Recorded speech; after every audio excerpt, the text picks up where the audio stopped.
नमस्कार मित्रांनो, UDAS plus student portal 2026-27 ची आणखी एक महत्त्वाची अपडेट, महत्त्वाची माहिती आपण या व्हिडिओच्या माध्यमातून जाणून घेणार आहोत.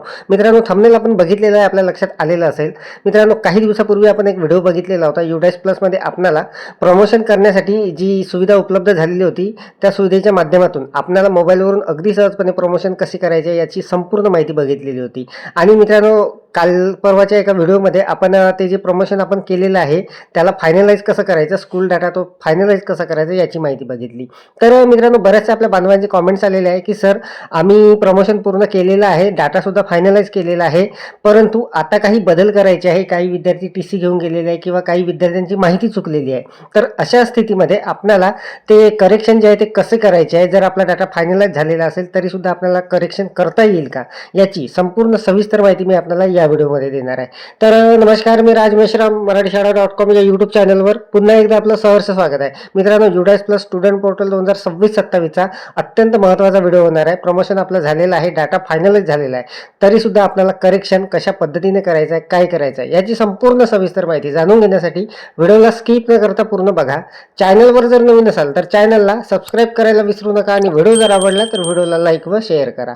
चला तर मग सुरू करूया.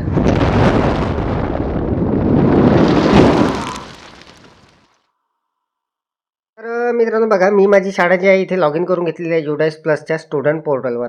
तर या अगोदर बरेचसे व्हिडिओ आपण बघितलेले आहे आणि सगळ्यात महत्त्वाचं म्हणजे मित्रांनो, आपण हे सर्व जे कामं आहे हे आपल्या मोबाईलवरून अगदी सहजपणे करत असतो. तर बघा, आपण आपल्या विद्यार्थ्यांचं जे प्रमोशन आहे 2026-27 या सत्रासाठी हे करून घेतलेलं आहे. आता बघा, इथे संपूर्ण जे विद्यार्थी आहे माझ्या शाळेचे हे इथे दिसत आहे.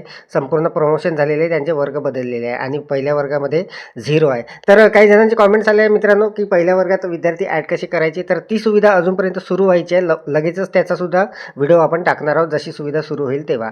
तर सगळ्यात महत्त्वाचं मित्रांनो, आजच्या या व्हिडिओचा जो विषय आहे, तर आपले जे प्रमोशन आहे मित्रांनो ते आपण करून घेतलेले आहे संपूर्ण, आणि त्यानंतर स्कूल डाटा जो आहे तो सुद्धा फायनलाइज केलेला आहे. तर आता जर काही महत्त्वाचे बदल असतील किंवा आपली माहिती प्रमोशन करताना जर काही चुकलेली असेल एखाद्या विद्यार्थ्याची, किंवा काही विद्यार्थी जर प्रमोशन केल्यानंतर जर TC घेऊन गेलेले असेल मित्रांनो, काही आपल्या बांधवांचे तसे कॉमेंट्स वगैरे आलेले आहे, तर तशा स्थितीमध्ये आपल्याला करेक्शन कसं करायचं आहे याची माहिती आपण बघणार आहोत. तर बघा, इथे आपल्याला या बाजूला जे काही टॅब दिसत आहे यामध्ये आपल्याला स्टुडंट मूव्हमेंट अँड प्रोग्रेशन या टॅबमध्ये आपल्याला जायचं आहे. इथे गेल्यानंतर मित्रांनो बघा, प्रोग्रेशन ॲक्टिव्हिटी यामध्येच आपल्याला परत जायचं आहे. इथे गेल्यानंतर अशा पद्धतीचा इंटरफेस उघडणार आहे. इथून आपण प्रमोशन करून घेतले होते, यावरच आपण परत जाणार आहोत. इथे गेल्यानंतर ज्या वर्गाचं आपल्याला करेक्शन करायचं आहे, ज्या विद्यार्थ्याचं करेक्शन करायचं आहे, त्या विद्यार्थ्याचा वर्ग आपल्याला इथे सिलेक्ट करून घ्यायचा आहे. तर बघा, मी आपल्या माहितीसाठी उदाहरणासाठी इथे वर्ग सिलेक्ट करणार आहे. वर्ग 5वा करतो माझा. माझ्याकडे तो वर्ग आहे माझ्या शाळेचा. त्यानंतर सेक्शन A सिलेक्ट करतो आणि इथे गो करतो. तर मित्रांनो बघा, आता इथे हे जे संपूर्ण विद्यार्थ्यांची यादी आलेली आहे, यामध्ये हे जे विद्यार्थी आहे मित्रांनो, या संपूर्ण विद्यार्थ्यांचं जे आहे ते प्रमोशन झालेलं आहे. तर बघा, आपल्याला जर आपण स्टेटस बघितलं तर या सर्व विद्यार्थ्यांचं प्रमोशन आपण करून घेतलेलं होतं, सर्व डन आहे इथे. तर याचा अर्थ असा की या विद्यार्थ्यांचं प्रमोशन झालेलं आहे. परंतु मित्रांनो, आता आपण परत जाणार आहोत. इथे आपल्याला फायनलाइज जे प्रोग्रेशन आहे ते सुद्धा आपण करून घेतलेलं होतं. तर बघा, हे जे प्रोग्रेशन आहे हे संपूर्ण फायनलाइजसुद्धा झालेलं आहे शाळेचं. त्यामुळे आता बऱ्याचशा बांधवांना आपल्याला असं वाटत असेल की आता जर काही करेक्शन करायचं असेल तर ते कसं करायचं किंवा करता येईल का, तर अगदी सहजपणे करता येणार आहे मित्रांनो. आपल्याला इथे स्टुडंट मूव्हमेंट अँड प्रोग्रेशन यामध्येच जायचं. प्रोग्रेशन ॲक्टिव्हिटीवर आपण जाणार, परत इथे गो करणार. गो केल्यानंतर ज्या विद्यार्थ्याचं करायचं आहे, ज्या वर्गात तो विद्यार्थी आहे तो वर्ग आपण सिलेक्ट करणार. त्यानंतर सेक्शन त्याचं सिलेक्ट करणार आणि इथे गो करणार. गो केल्यानंतर परत तो डाटा आपल्यासमोर अशा पद्धतीने इथे आलेला आहे आणि सर्व प्रमोशन आपल्याला झालेले दिसत आहे. आणि प्रत्येक विद्यार्थ्याच्या समोर मित्रांनो बघा, शेवटचं एक तिथे शेवटचा एक कॉलम असणार आहे. आपले प्रमोशन स्टेटसमध्ये दिसणार आहे डन म्हणून, परंतु शेवटी एक कॉलम आहे ॲक्शनचा, त्यामध्ये अपडेट आणि करेक्शनचं एक ऑप्शन आहे. तर प्रत्येक विद्यार्थ्याच्या नावासमोर शेवटचा जो कॉलम असणार आहे तिथे प्रत्येक विद्यार्थ्याच्या नावासमोर इथे करेक्शनचं एक ऑप्शन असणार आहे. तर इथून मित्रांनो आपल्याला करेक्शन करता येणार आहे. करेक्शन करताना इथे फक्त एवढेच करेक्शन करता येणार आहे. जर आपलं तिथे प्रोग्रेशन स्टेटस जे आहे हे जर आपल्याला बदलवायचं असेल तर इथून आपल्याला ते बदलवता येणार आहे. त्यानंतर त्याचे पर्सेंटेज वगैरे बदलवता येणार आहे, हे सुद्धा एडिट होणार आहे. त्यानंतर त्याचं मित्रांनो जे काही दिवस आहे उपस्थितीचे ते सुद्धा आपल्याला बदलवता येणार आहे किंवा जे काही सेक्शन आहे बदलवायचं असेल तर ते सुद्धा बदलवता येणार आहे. आणि मित्रांनो ही सर्व माहिती इथे आपल्याला करेक्शन केल्यानंतर अपडेट करून घ्यायची आहे. तर मित्रांनो इथे बघा, आता आपल्याला जर एखाद्या विद्यार्थ्याचं आपण प्रमोशन केलं आणि त्याचं स्कूल स्टेटस जे होतं स्कूलिंग स्टेटस ते स्टडिंग इन सेम स्कूल असेल तर ते आपल्याला इथून बदलवता येणार नाही आहे. तर बघा, जर आपण प्रमोशन केलं आणि तो जर विद्यार्थी नंतर TC घेऊन जर जात असेल किंवा गेलेला असेल तर मित्रांनो आता आपल्याला त्याला काय करायचं आहे हे सुद्धा आपण इथे बघणार आहोत. तर आपल्याला तिथे दुसरा एक पर्याय असणार आहे त्यासाठी. तर बघा, इथून आपण बॅक येणार आहोत मित्रांनो. तो जो विद्यार्थी आहे त्याचं काय करायचं आहे, आपल्याला त्याचा पेन नंबर जो आहे मित्रांनो तो इथून कॉपी करून घ्यायचा आहे. तर याला मी कॉपी करून घेतो. कॉपी केल्यानंतर मित्रांनो बघा, तिकडून आपण ते कॉपी केलेला आहे त्याचा पेन नंबर. आता मित्रांनो इथे आपल्याला एक ऑप्शन मिळणार आहे बघा.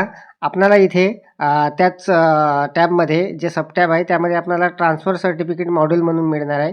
यावर आपल्याला क्लिक करायचं आहे. यावर क्लिक केल्यानंतर मित्रांनो बघा, अशा पद्धतीचा एक नवीन इंटरफेस आपल्यासमोर येणार आहे. इथे मित्रांनो आपल्याला एक टॅब मिळणार आहे स्टुडंट पेन म्हणून. तर इथे आपल्याला तो जो आपण कॉपी केलेला पेन नंबर आहे म्हणजे परमनंट एज्युकेशन नंबर तो आपल्याला इथे संबंधित विद्यार्थ्याचा पेस्ट करून घ्यायचा आहे. तो इथे नंबर पेस्ट केल्याबरोबर इथे आपल्याला मित्रांनो गोवर क्लिक करायचं आहे. गोवर क्लिक केल्यानंतर जो काही विद्यार्थी असेल त्याची संपूर्ण डिटेल मित्रांनो आपल्याला इथे दिसणार आहे या डब्यामध्ये. तर जर आता आपण या विद्यार्थ्याचं प्रमोशन केलेलं आहे मित्रांनो आणि आता हा विद्यार्थी TC घेऊन गेलेला आहे. प्रमोशन करताना तो त्याचं जे स्कूलिंग स्टेटस होतं ते सेम ॲज स्कूल होतं. परंतु आता तो जर TC घेऊन जात असेल तर आपल्याला या टॅबचा वापर करायचा आहे आणि या टॅबच्या माध्यमातून मित्रांनो आपल्याला त्याला ट्रान्सफर सर्टिफिकेट अशा पद्धतीचे हे जे ऑप्शन आहे ट्रान्सफर सर्टिफिकेट मॉड्यूल म्हणून. तर यामध्ये मित्रांनो आपल्याला त्या विद्यार्थ्याचा पेन नंबर आपण टाकला, गो केलं तर संपूर्ण माहिती आलेली आहे. आता त्याला मित्रांनो लेफ्ट स्कूल विथ TC हे जे मार्किंग आहे हे आपल्याला करून घ्यावं लागणार आहे. हे केल्यानंतर मित्रांनो आपल्याला ते सबमिट करायचं आहे आणि लगेचच हा जो विद्यार्थी आहे लेफ्ट स्कूल विथ TC होणार आहे आणि हा ड्रॉप बॉक्समध्ये जाणार आहे. तर मित्रांनो जर आपल्याकडे अशी परिस्थिती जर उद्भवलेली असेल की आपण प्रमोशन करताना तो विद्यार्थी schooling status same as school होतं आणि आता जर तो विद्यार्थी TC वगैरे घेऊन गेलेला असेल त्याला आपल्याला अशा पद्धतीने ड्रॉप बॉक्समध्ये टाकता येणार आहे. आणि मित्रांनो जर आपल्याला दुसरे काही करेक्शन करायचे असेल जसं त्याची उपस्थिती दिवस असेल किंवा पर्सेंटेज असेल किंवा इतर काही असेल तर ते कसे करायचे त्याचं करेक्शन हे सुद्धा आपण बघितलेलं आहे. अगदी सोप्या पद्धतीने मित्रांनो, जरी आपलं शाळा फायनलाइज आपण केलेली असेल, सर्टिफिकेशन फायनलाइज केलेलं असेल तरीसुद्धा आपल्याला हे जे करेक्शन आहे हे करता येणार आहे. तर अपेक्षा आहे आपल्याला ही माहिती समजलेली असेल. मित्रांनो मोबाईलवरून अगदी सहजपणे आपलं UDAS+ संपूर्ण काम होणार आहे. कुठल्याही कॅम्प्युटरवर कुठल्याही कॅफेमध्ये आपल्याला जायची गरज नाही. अगदी सहजपणे आपल्या सर्व ज्या समस्या आहेत ते सोडवता येणार आहे. तर अत्यंत महत्त्वाची अपडेट, महत्त्वाची माहिती आपण जाणून घेतलेली आहे मित्रांनो. लगेचच पुढच्या व्हिडिओमध्ये आपल्याला जे प्रमोशन केलेले विद्यार्थी आहे मित्रांनो सर्व वर्गाचे त्यांना आपल्याला त्यांची जी माहिती असणार आहे ती अपडेट करावी लागणार आहे 3 फॉर्मॅटमध्ये. माहिती मित्रांनो आपण अपडेट कशी करायची याची सुद्धा माहिती लवकरच आपण एका व्हिडिओच्या माध्यमातून जाणून घेणार आहोत. मोबाईलच्या सहाय्याने ती सुद्धा माहिती अगदी सहजपणे आपली अपडेट करता येणार आहे. तर सध्या तरी या व्हिडिओमध्ये एवढाच. व्हिडिओ जर आवडलेला असेल तर व्हिडिओला लाईक करा, शेअर करा आणि माझ्या मराठीशाळा.com या यूट्यूब चॅनलवर जर नवीन असाल तर चॅनलला सबस्क्राईब करायला विसरू नका. पुन्हा भेटू असंच एका नवीन माहितीसह, नवीन अपडेटसह. तोपर्यंत धन्यवाद.